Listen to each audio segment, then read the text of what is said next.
The Adventure of the Blue Carbuncle. I had called upon my friend Sherlock Holmes upon the second morning after Christmas, with the intention of wishing him the compliments of the season.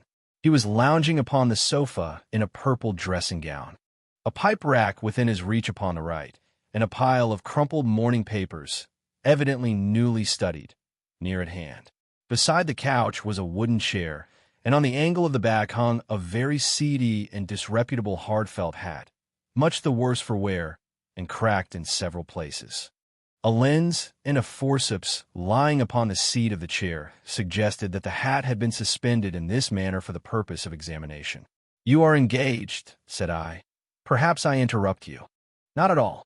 I am glad to have a friend with whom I can discuss my results. The matter is a perfectly trivial 1 inch." He jerked his thumb in the direction of the old hat. "But there are points in connection with it which are not entirely devoid of interest and even of instruction." I seated myself in his armchair and warmed my hands before his crackling fire, for a sharp frost had set in, and the windows were thick with the ice crystals. "I suppose," I remarked, "that, homely as it looks, this thing has some deadly story linked onto it, that it is the clue which will guide you in the solution of some mystery and the punishment of some crime." No crime," said Sherlock Holmes, laughing. "Only one of those whimsical little incidents which will happen when you have 4 million human beings all jostling each other within the space of a few square miles. Amid the action and reaction of so dense a swarm of humanity, every possible combination of events may be expected to take place, and many a little problem will be presented which may be striking and bizarre without being criminal. We have already had experience of such. So much so, I remarked, that of the last 6 cases which I have added to my notes, 3 have been entirely free of any legal crime." "Precisely.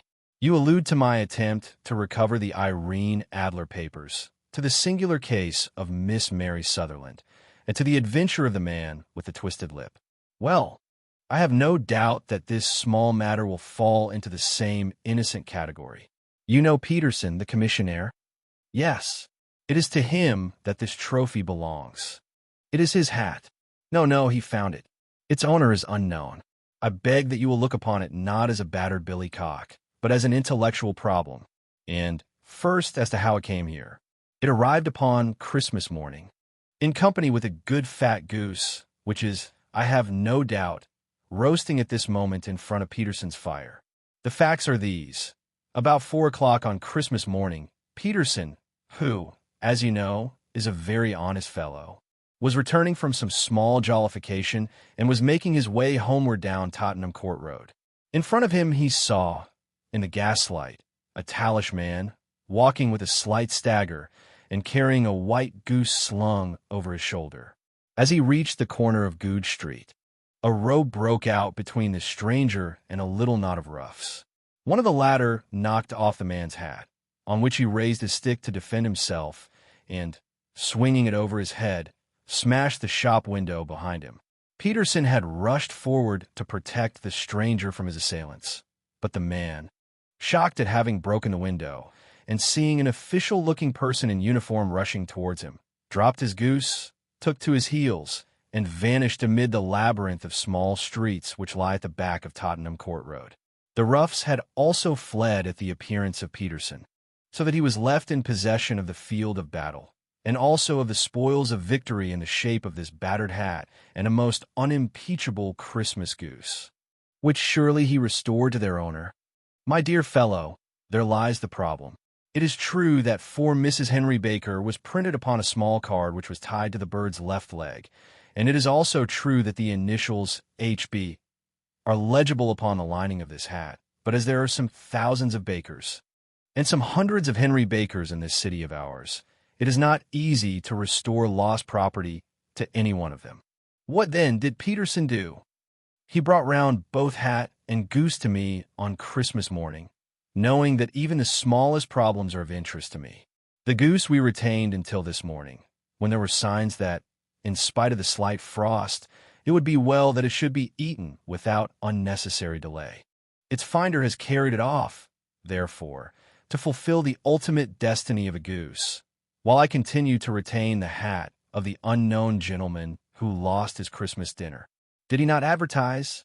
No. Then what clue could you have as to his identity? Only as much as we can deduce. From his hat. Precisely. But you are joking. What can you gather from this old battered felt? Here is my lens. You know my methods. What can you gather yourself as to the individuality of the man who has worn this article? I took the tattered object in my hands and turned it over rather ruefully. It was a very ordinary black hat of the usual round shape. Hard and much the worse for wear. The lining had been of red silk, but was a good deal discolored. There was no maker's name, but, as Holmes had remarked, the initials H.B. were scrawled upon one side. It was pierced in the brim for a hat secure, but the elastic was missing. For the rest, it was cracked, exceedingly dusty, and spotted in several places, although there seemed to have been some attempt to hide the discolored patches by smearing them with ink. "I can see nothing," said I, handing it back to my friend. "On the contrary, Watson, you can see everything. You fail, however, to reason from what you see.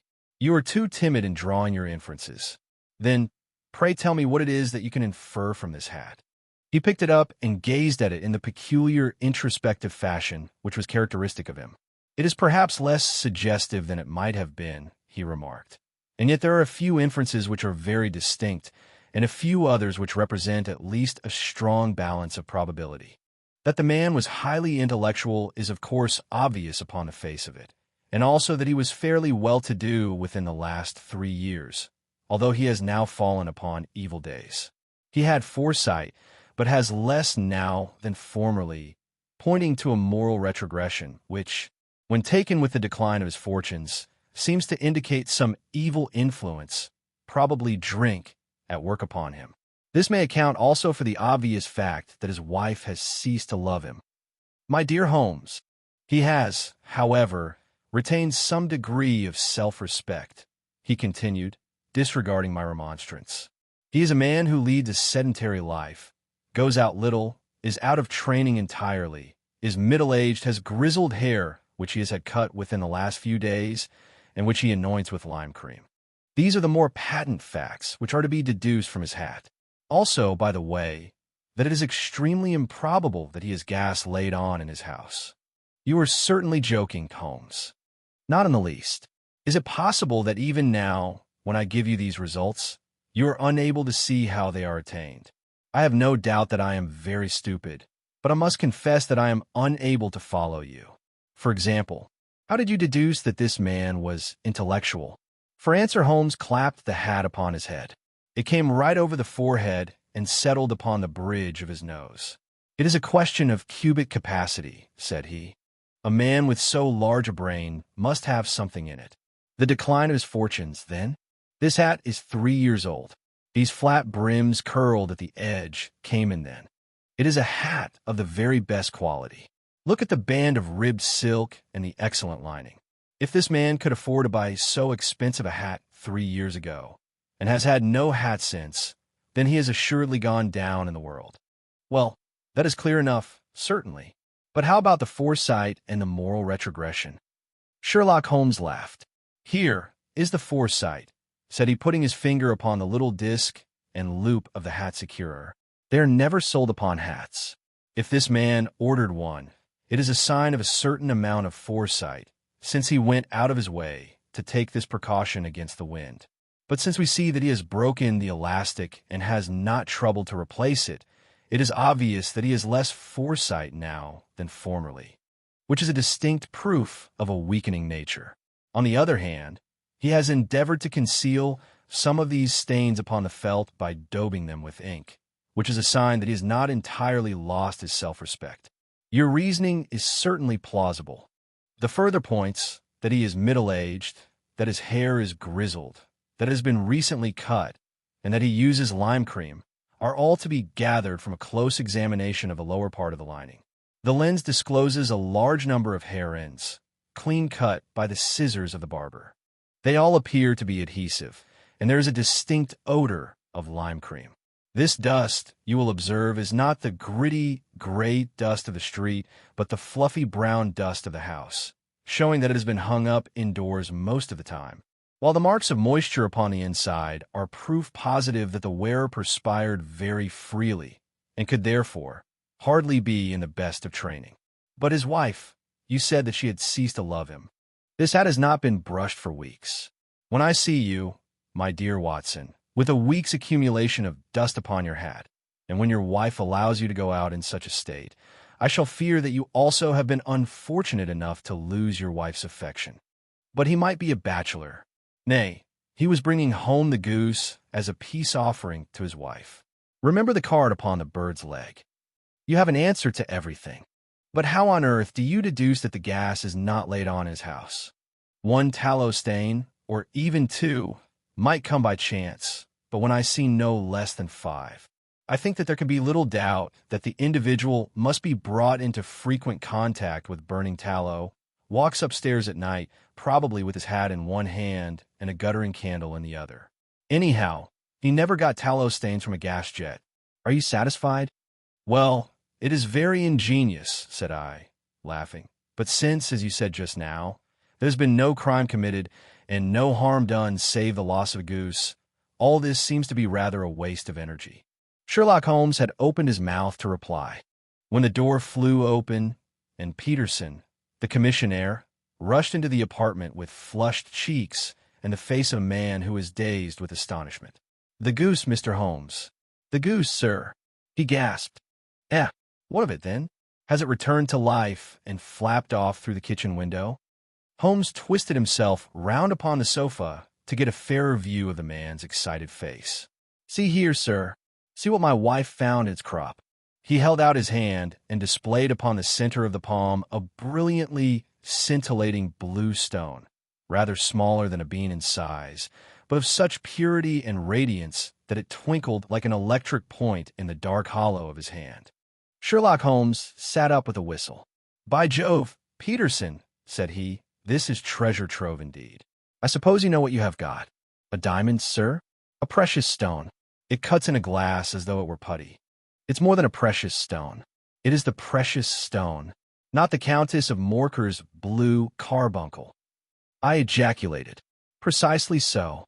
I ought to know its size and shape, seeing that I have read the advertisement about it in the Times every day lately. It is absolutely unique, and its value can only be conjectured, but the reward offered of £1,000 is certainly not within a 20th part of the market price." £1,000! Great Lord of mercy! The commissionaire plumped down into a chair and stared from one to the other of us. "That is the reward, and I have reason to know that there are sentimental considerations in the background which would induce the Countess to part with half her fortune if she could but recover the gem. It was lost, if I remember aright, at the Hotel Cosmopolitan," I remarked.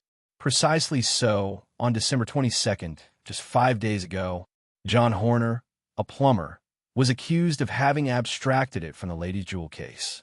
The evidence against him was so strong that the case has been referred to the assizes. I have some account of the matter here, I believe."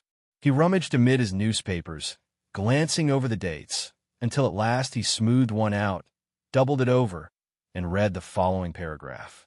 "Hotel Cosmopolitan Jewel Robbery.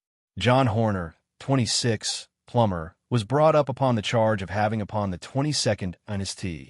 abstracted from the jewel case of the Countess of Morcar the valuable gem known as the Blue Carbuncle.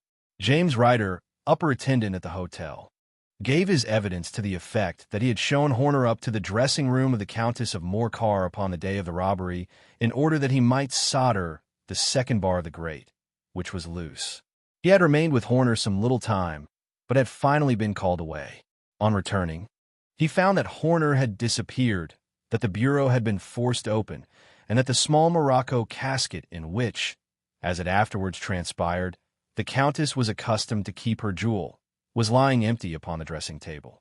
Ryder instantly gave the alarm, and Horner was arrested the same evening. But the stone could not be found either upon his person or in his rooms. Catherine Cusack, maid to the Countess, deposed to having heard Ryder's cry of dismay on discovering the robbery, and to having rushed into the room, where she found matters as described by the last witness.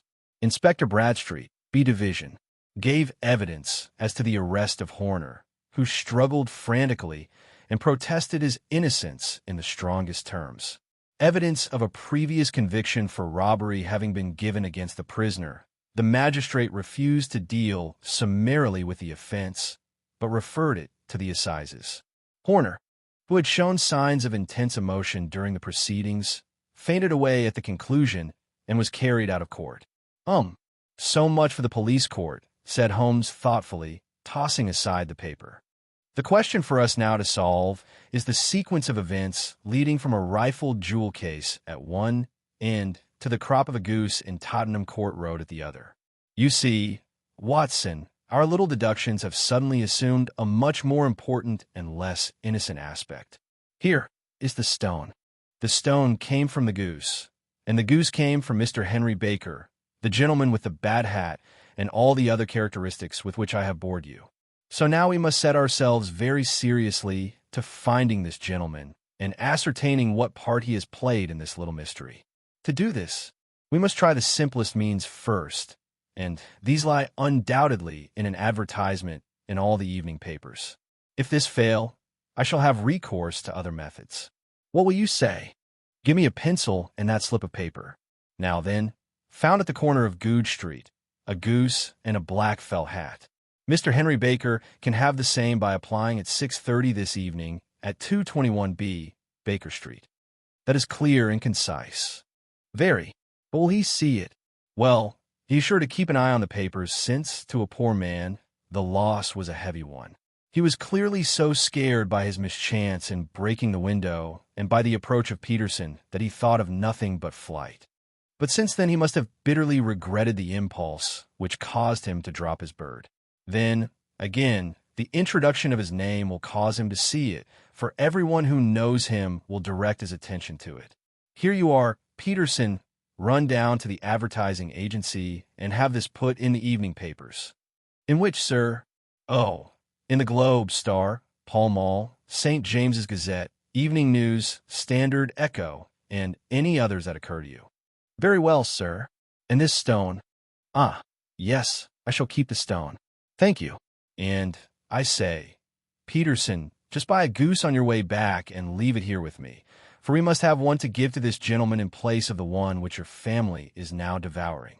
When the commissionaire had gone, Holmes took up the stone and held it against the light. It's a bonny thing, said he. Just see how it glints and sparkles. Of course, it is a nucleus and focus of crime. Every good stone is. They are the devil's pet baits. In the larger and older jewels, every facet may stand for a bloody deed. This stone is not yet 20 years old. It was found in the banks of the Amoy River in southern China, and is remarkable in having every characteristic of the carbuncle, save that it is blue in shade instead of ruby red. In spite of its youth, it has already a sinister history. There have been 2 murders, a vitriol throwing, a suicide, and several robberies brought about for the sake of this 40-grain weight of crystallized charcoal. Who would think that so pretty a toy would be a purveyor to the gallows and the prison? I'll lock it up in my strong box now and drop a line to the Countess to say that we have it. Do you think that this man Horner is innocent? I cannot tell. Well, then, do you imagine that this other one, Henry Baker, had anything to do with the matter? It is, I think, much more likely that Henry Baker is an absolutely innocent man who had no idea that the bird which he was carrying was of considerably more value than if it were made of solid gold. That, however, I shall determine by a very simple test, if we have an answer to our advertisement. And you can do nothing until then? Nothing. In that case, I shall continue my professional round. But I shall come back in the evening at the hour you have mentioned, for I should like to see the solution of so tangled a business. Very glad to see you. I dine at 7. There's a woodcock, I believe. By the way, in view of recent occurrences, perhaps I ought to ask Mrs. Hudson to examine its crop. I had been delayed at a case, and it was a little after 6:30 when I found myself in Baker Street once more. As I approached the house, I saw a tall man in a Scotch bonnet with a coat, which was buttoned up to his chin, waiting outside in the bright semicircle which was thrown from the fanlight. Just as I arrived, the door was opened, and we were shown up together to Holmes' room. "Mr. Henry Baker, I believe," said he, rising from his armchair and greeting his visitor with the easy air of geniality which he could so readily assume. "Pray take this chair by the fire, Mr. Baker. It is a cold night, and I observe that your circulation is more adapted for summer than for winter. Ah, Watson, you have just come at the right time. Is that your hat, Mr. Baker?"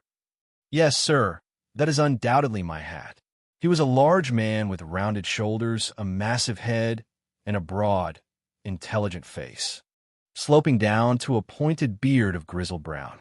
A touch of red in nose and cheeks, with a slight tremor of his extended hand, recalled Holmes' surmise as to his habits. His rusty black frock coat was buttoned right up in front, with the collar turned up, and his lank wrists protruded from his sleeves without a sign of cuff or shirt. He spoke in a slow staccato fashion, choosing his words with care, and gave the impression generally of a man of learning and letters who had had ill usage at the hands of fortune. "We have retained these things for some days," said Holmes, "because we expected to see an advertisement from you, giving your address. I am at a loss to know now why you did not advertise." Our visitor gave a rather shamefaced laugh. "Shillings have not been so plentiful with me as they once were," he remarked. "I had no doubt that the gang of roughs who assaulted me had carried off both my hat and the bird. I did not care to spend more money in a hopeless attempt at recovering them. Very naturally. By the way, about the bird, we were compelled to eat it." "To eat it?" Our visitor half rose from his chair in his excitement. "Yes. It would have been of no use to anyone had we not done so. But I presume that this other goose upon the sideboard, which is about the same weight and perfectly fresh, will answer your purpose equally well." "Oh, certainly, certainly," answered Mr. Baker with a sigh of relief. "Of course, we still have the feathers, legs, crop, and so on of your own bird. So if you wish," the man burst into a hearty laugh. "They might be useful to me as relics of my adventure," said he. "But beyond that I can hardly see what use the disjecta membra of my late acquaintance are going to be to me. No, sir, I think that, with your permission, I will confine my attentions to the excellent bird which I perceive upon the sideboard." Sherlock Holmes glanced sharply across at me, with a slight shrug of his shoulders. "There is your hat, then, and there your bird," said he. "By the way, would it bore you to tell me where you got the other one from? I am somewhat of a fowl fancier, and I have seldom seen a better-grown goose." "Certainly, sir," said Baker, who had risen and tucked his newly gained property under his arm. "There are few of us who frequent the Alpha Inn, near the museum. We're to be found in the museum itself during the day. You understand. This year, our good host, Windigate by name, instituted a goose club, by which, on consideration of some few pence every week, we were each to receive a bird at Christmas. My pence were duly paid, and the rest is familiar to you. I am much indebted to you, sir, for a Scotch bonnet is fitted neither to my years nor my gravity." With a comical pomposity of manner, he bowed solemnly to both of us and strode off upon his way. "So much for Mr. Henry Baker," said Holmes when he had closed the door behind him. "It is quite certain that he knows nothing whatever about the matter. Are you hungry, Watson?" "Not particularly." "Then I suggest that we turn our dinner into a supper and follow up this clue while it is still hot." "By all means." It was a bitter night, so we drew on our ulsters and wrapped cravats about our throats. Outside, the stars were shining coldly in a cloudless sky, and the breath of the passers-by blew out into smoke like so many pistol shots. Our footfalls rang out crisply and loudly as we swung through the Doctor's Quarter, Wimpole Street, Harley Street, and so through Wigmore Street into Oxford Street. In a quarter of an hour we were in Bloomsbury at the Alpha Inn, which is a small public house at the corner of one of the streets which runs down into Holborn. Holmes pushed open the door of the private bar and ordered 2 glasses of beer from the ruddy-faced, white-aproned landlord. "Your beer should be excellent if it is as good as your geese," said he. "My geese?" The man seemed surprised. "Yes. I was speaking only half an hour ago to Mr. Henry Baker, who is a member of your goose club." "Ah, yes, I see. But you see, sir, them's not our geese." "Indeed. Whose then?" "Well, I got the 2 dozen from a salesman in Covent Garden." "Indeed? I know some of them. Which was it?" "Breckenridge is his name." "Ah, I don't know him." "Well, here's your good health, landlord. and prosperity to your house. Good night. Now for Mr. Breckenridge, he continued, buttoning up his coat as we came out into the frosty air. Remember, Watson, that though we have so homely a thing as a goose at one end of this chain, we have at the other a man who will certainly get 7 years penal servitude unless we can establish his innocence. It is possible that our inquiry may but confirm his guilt, but, in any case, we have a line of investigation which has been missed by the police and which a singular chance has placed in our hands. Let's follow it out to the bitter end. Faces to the south, then in quick march. We passed across Holborn, down in Dell Street, and so through a zigzag of slums to Covent Garden Market. One of the largest stalls bore the name of Breckenridge upon it, and the proprietor, a horsey-looking man, with a sharp face and trim side whiskers, was helping a boy to put up the shutters. "Good evening." "It's a cold night," said Holmes. The salesman nodded and shot a questioning glance at my companion. "Sold out of geese, I see," continued Holmes, pointing at the bare slabs of marble. "Let you have 500 tomorrow morning." "That's no good." "Well, there are some on the stall with a gas flare." "Ah, but I was recommended to you." "Who by?" "The landlord of the Alpha." "Oh, yes. I sent him a couple of dozen. Fine birds they were, too. Now, where did you get them from?" To my surprise, the question provoked a burst of anger from the salesman. "Now then, mister," said he, with his head cocked and his arms akimbo, "where are you driving at? Let's have it straight now." "It is straight enough. I should like to know who sold you the geese which you supplied to the Alpha." "Well, then, I shan't tell you." "So now." "Oh, it is a matter of no importance. But I don't know why you should be so warm over such a trifle." "Warm? You'd be as warm, maybe, if you were as pestered as I am. When I pay good money for a good article, there should be an end of the business. But it's where are the geese? And who did you sell the geese to? And what will you take for the geese? One would think they were the only geese in the world, to hear the fuss that is made over them." "Well, I have no connection with any other people who have been making inquiries," said Holmes carelessly. "If you won't tell us, the bet is off, that is all. But I'm always ready to back my opinion on a matter of fowls, and I have a fiver on it that the bird I ate is country bred." "Well, then, you've lost your fiver, for it's town bred," snapped the salesman. "It's nothing of the kind. I say it is. I don't believe it. Do you think you know more about fowls than I, who have handled them ever since I was a nipper? I tell you, all those birds that went to the Alpha were town bred. You'll never persuade me to believe that." "Will you bet, then?" "It's merely taking your money, for I know that I am right. But I'll have a sovereign on with you, just to teach you not to be obstinate." The salesman chuckled grimly. "Bring me the books, Bill," said he. The small boy brought round a small thin volume and a great greasy-backed one, laying them out together beneath the hanging lamp. "Now then, Mr. Cocksure," said the salesman, "I thought that I was out of geese, but before I finish you'll find that there is still one left in my shop. You see this little book? Well, that's the list of the folk from whom I buy. Do you see? Well then, here on this page are the country folk, and the numbers after their names are where their accounts are in the big ledger. Now then, you see this other page in red ink? Well, that is a list of my town suppliers. Now look at that third name. Just read it out to me.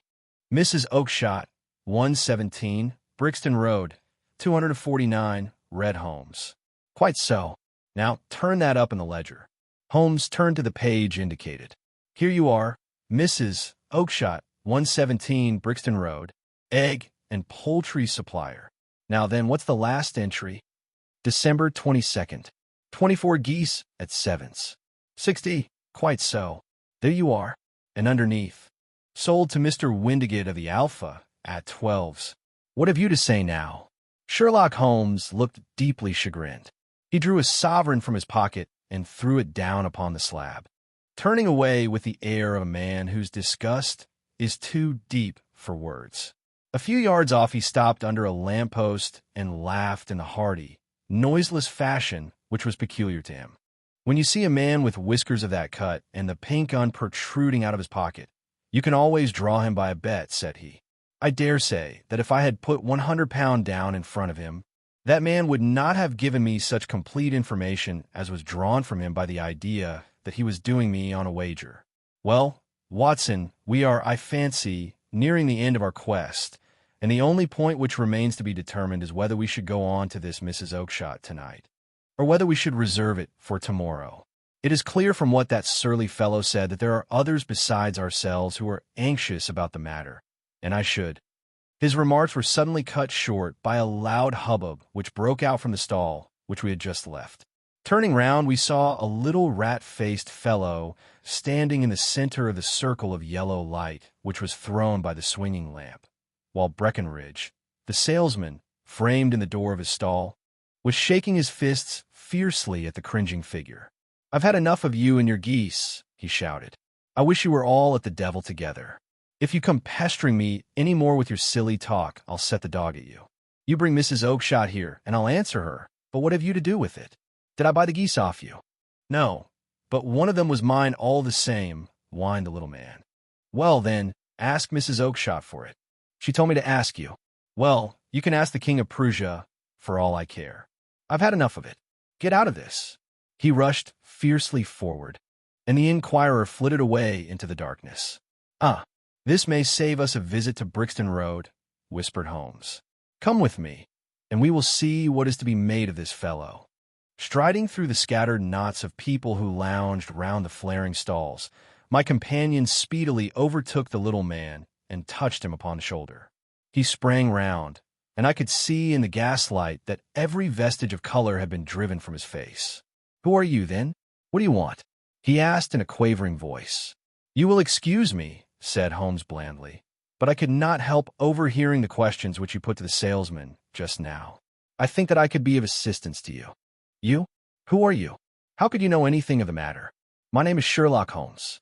It is my business to know what other people don't know. But you can know nothing of this." "Excuse me, I know everything of it. You are endeavoring to trace some geese which were sold by Mrs. Oakshott, of Brixton Road, to a salesman named Breckenridge, by him in turn to Mr. Windigate, of the Alpha, and by him to his club, of which Mr. Henry Baker is a member." "Oh, sir, you are the very man whom I have longed to meet," cried the little fellow with outstretched hands and quivering fingers. "I can hardly explain to you how interested I am in this matter." Sherlock Holmes hailed a four-wheeler which was passing. "In that case, we had better discuss it in a cozy room rather than in this wind-swept marketplace," said he. "But pray tell me, before we go farther, who it is that I have the pleasure of assisting." The man hesitated for an instant. "My name is John Robinson," he answered with a sidelong glance. No, the real name," said Holmes sweetly. "It is always awkward doing business with an alias." A flush sprang to the white cheeks of the stranger. "Well then," said he, "my real name is James Ryder." "Precisely so. Head attendant at the Hotel Cosmopolitan. Pray step into the cab, and I shall soon be able to tell you everything which you would wish to know." The little man stood glancing from one to the other of us with half-frightened, half-hopeful eyes, as one who is not sure whether he is on the verge of a windfall or of a catastrophe. Then he stepped into the cab, and in half an hour we were back in the sitting-room at Baker Street. Nothing had been said during our drive, but the high, thin breathing of our new companion and the claspings and unclaspings of his hands spoke of the nervous tension within him. "Here we are," said Holmes cheerily as we filed into the room. "The fire looks very seasonable in this weather. You look cold, Mr. Ryder. Pray take the basket chair. I will just put on my slippers before we settle this little matter of yours. Now then, you want to know what became of those geese?" "Yes, sir. Or rather, I fancy, of that goose. It was one bird, I imagine, in which you were interested. White, with a black bar across the tail." Ryder quivered with emotion. "Oh, sir," he cried, "can you tell me where it went to?" "It came here." "Here?" "Yes, and a most remarkable bird it proved. I don't wonder that you should take an interest in it. It laid an egg after it was dead, the bonniest, brightest little blue egg that ever was seen. I have it here in my museum." Our visitor staggered to his feet and clutched the mantelpiece with his right hand. Holmes unlocked his strong box and held up the Blue Carbuncle, which shone out like a star, with a cold, brilliant, many-pointed radiance. Ryder stood glaring with a drawn face, uncertain whether to claim or to disown it. "The game's up, Ryder," said Holmes quietly. "Hold up, man, or you'll be in a fire." Give him an arm back in his chair, Watson. He's not got blood enough to go in for felony with impunity. Give him a dash of brandy. So, now he looks a little more human. What a shrimp it is, to be sure. For a moment he had staggered and nearly fallen, but the brandy brought a tinge of color into his cheeks, and he sat staring with frightened eyes at his accuser. I have almost every link in my hands, and all the proofs which I could possibly need, so there is little which you need tell me. Still, that little may as well be cleared up to make the case complete. You had heard, writer, of this blue stone of the Countess of Morkers? It was Catherine Cusack who told me of it, said he in a crackling voice. I see, her ladyship's waiting maid. Well, the temptation of sudden wealth so easily acquired was too much for you, as it has been for better men before you. But you were not very scrupulous in the means you used. It seems to me, writer, that there is the making of a very pretty villain in you. You knew that this man Horner, the plumber, had been concerned in some such matter before, and that suspicion would rest the more readily upon him. What did you do, then? You made some small job in my lady's room. You and your confederate Cusack, and you managed that he should be the man sent for. Then, when he had left, you rifled the jewel case, raised the alarm, and had this unfortunate man arrested. You then, Ryder threw himself down suddenly upon the rug and clutched at my companion's knees. For God's sake, have mercy, he shrieked. Think of my father, of my mother. It would break their hearts. I never went wrong before. I never will again. I swear it. I'll swear on a Bible. Oh, don't bring it into court. For Christ's sake, don't. Get back into your chair, said Holmes sternly. It is very well to cringe and crawl now, but you thought little enough of this poor Horner in the dock for a crime of which he knew nothing. I will fly, Mr. Holmes. I will leave the country, sir. Then the charge against him will break down. We will talk about that. And now let us hear a true account of the next act. How came the stone into the goose? And how came the goose into the open market? Tell us the truth, for there lies your only hope of safety. Ryder passed his tongue over his parched lips. I will tell you it just as it happened, sir, said he. When Horner had been arrested, it seemed to me that it would be best for me to get away with the stone at once, for I did not know at what moment the police might not take it into their heads to search me in my room. There was no place about the hotel where it would be safe. I went out, as if on some commission, and I made for my sister's house.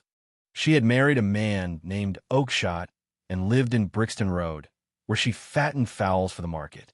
All the way there every man I met seemed to me to be a policeman or a detective, and, for all that was a cold night, the sweat was pouring down my face before I came to the Brixton Road. My sister asked me what was the matter and why I was so pale, but I told her that I had been upset by the jewel robbery at the hotel. Then I went into the backyard and smoked a pipe and wondered what it would be best to do. I had a friend once called Maudsley who went to the bad and has just been serving his time in Pentonville. One day he had met me and fell in a talk about the ways of thieves and how they could get rid of what they stole. I knew that he would be true to me, for I knew one or two things about him. So I made up my mind to go right on to Kilburn, where he lived, and take him into my confidence. He would show me how to turn the stone into money, but how to get to him in safety. I thought of the agonies I had gone through in coming from the hotel. I might at any moment be seized and searched, and there would be the stone in my waistcoat pocket. I was leaning against the wall at the time and looking at the geese which were waddling about round my feet, and suddenly an idea came into my head which showed me how I could beat the best detective that ever lived.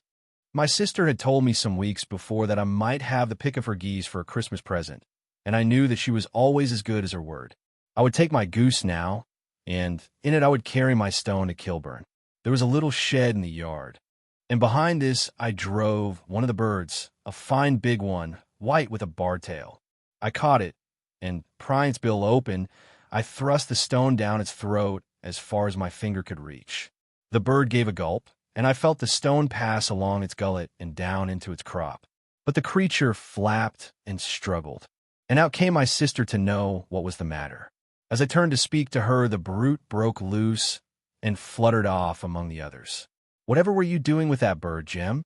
says she. "Well," said I, "you said you'd give me one for Christmas, and I was feeling which was the fattest." "Oh," says she, "we've set yours aside for you.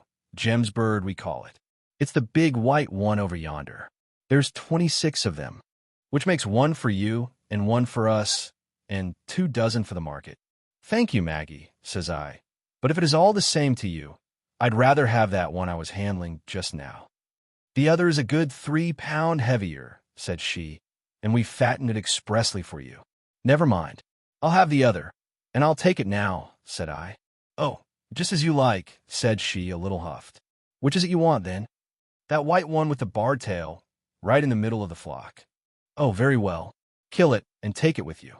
Well, I did what she said, Mr. Holmes, and I carried the bird all the way to Kilburn. I told my pal what I had done, for he was a man that it was easy to tell a thing like that to. He laughed until he choked, and we got a knife and opened the goose. My heart turned to water, for there was no sign of the stone, and I knew that some terrible mistake had occurred. I left the bird, rushed back to my sister's, and hurried into the backyard. There was not a bird to be seen there. "Where are they all, Maggie?" I cried. "Gone to the dealers, Jem." "Which dealers?" "Breckenridge of Covent Garden." "But was there another with a barred tail?" I asked, the same as the one I chose. "Yes, Jim, there were 2 barred-tailed ones, and I could never tell them apart." "Well, then of course I saw it all, and I ran off as hard as my feet would carry me to this man Breckenridge. But he had sold a lot at once, and not one word would he tell me as to where they had gone. You heard him yourselves tonight. Well, he has always answered me like that. My sister thinks that I am going mad. Sometimes I think that I am myself. And now I am myself a branded thief, without ever having touched the wealth for which I sold my character. God help me! God help me!" He burst into convulsive sobbing, with his face buried in his hands. There was a long silence, broken only by his heavy breathing and by the measured tapping of Sherlock Holmes' fingertips upon the edge of the table. Then my friend rose and threw open the door. "Get out," said he. "What, sir?" "Oh, heaven bless you." No more words. "Get out." And no more words were needed. There was a rush, a clatter upon the stairs, the bang of a door, and the crisp rattle of running footfalls from a street. "After all, Watson," said Holmes, reaching up his hand for his clay pipe, "I am not retained by the police to supply their deficiencies. If Horner were in danger, it would be another thing. But this fellow will not appear against him, and the case must collapse. I suppose that I am commuting a felony, but it is just possible that I am saving a soul. This fellow will not go wrong again. He is too terribly frightened. Send him to jail now, and you make him a jailbird for life. Besides, it is the season of forgiveness. Chance has put in our way a most singular and whimsical problem, and its solution is its own reward. If you will have the goodness to touch the bell, Doctor, we will begin another investigation, in which also a bird will be the chief feature.